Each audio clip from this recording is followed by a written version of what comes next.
Hey, it's Carol. I thought you might need a break from reading and napping, so I thought I would give you a possibly boring garden tour. But if you don't like it, you can just turn it off. So I was going to show you a couple things and tell you about some plants in my garden right now. So I'll tell you what everything is here too. This is a hyacinth red bean, or a red bean hyacinth, and it's still blooming right now. It's so pretty, and it has done so well. I love it.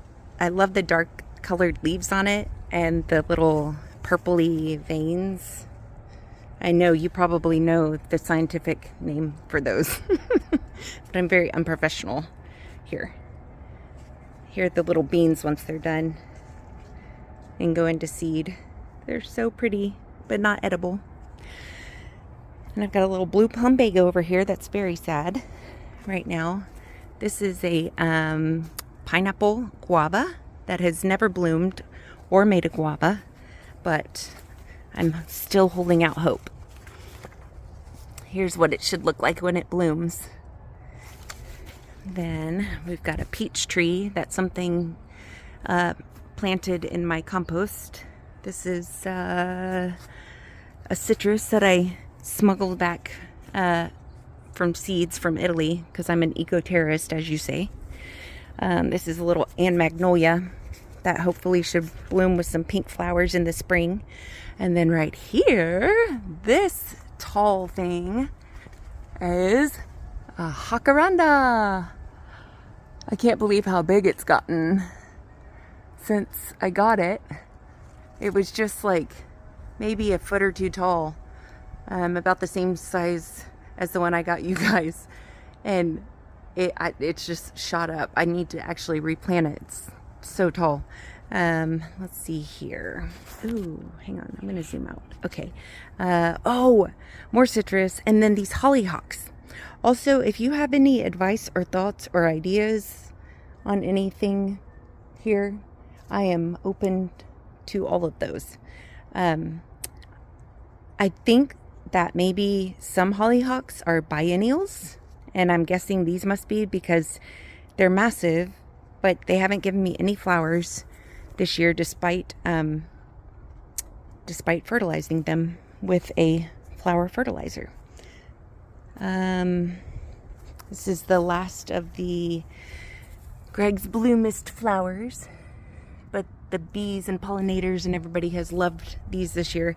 And I actually bought this plant in the spring. It was like a 4-inch plant from HEB, and it's gone absolutely wild. Oh, same thing with this this one over here, this rock rose, hot pink rock rose. It's just absolutely gone crazy. And it was just one of those little 4-inch plants from HEB in the spring. More hollyhocks, and then this coleus has been an absolute hit with the bees, the honeybees in particular. Love this one, but I love how big the leaves are. They're just massive, huge, so fun. Feel like I'm in Mario Big World. And then this is a bleeding heart vine. I'll show you another one I've got bleeding. Yeah, I guess it's bleeding in the greenhouse technically. Little red bud and some Swiss chard left over from last year. These are cannas and some wisteria, a non-invasive variety. Amethyst Falls, I think it's called. Then we've got this cute little potato vine. I love this. My friend Indu gave me this one, and I just have it kind of randomly everywhere around the yard, but it makes these cute little dangly white flowers. And it's happy. And then this one's called a banana shrub. I bought this because my Nana told me once that they used to pick the flowers from these on their way to school when they were little girls, her and her sisters. And she loved the smell of them. But mine has bloomed once this past spring, but my flowers didn't have much of a scent. So, I don't know. This is a Chinese parasol tree. This is 3 years old. My friend gave it to me when it was probably not even a foot tall yet, and it's just massive now. They grow fast. They're considered invasive, but I have it in a pot, and I if it does ever get big enough to go to seed, I'll just chop it or do something so it doesn't spread. Then this is some pinecone ginger, which also didn't bloom this year. My uncle said probably because of the heat. And then this lovely thing is the monstera, or part of the monstera you gave me. I've already separated it probably 2 or 3 times, maybe even more than that. But it's just so lovely and big, and so happy right here in this little nook back in the corner, even though it's gotten down in the low 30s already this year. It's really fun. I'm so happy it's happy here. But I have a couple of backups in the greenhouse too, just in case anything happens to that one. Oh, this one is a Royal Poinciana. It has these bright orangey red flowers whenever it does bloom. Mine hasn't bloomed yet. I don't know if it's, this one's probably like 2 or 3 years old. I think it should be blooming, but win some, you lose some. And then over here, this is Tulip's Pepper Garden. And these are actually hand-me-downs from you guys. Little bird peppers, little chili piquins.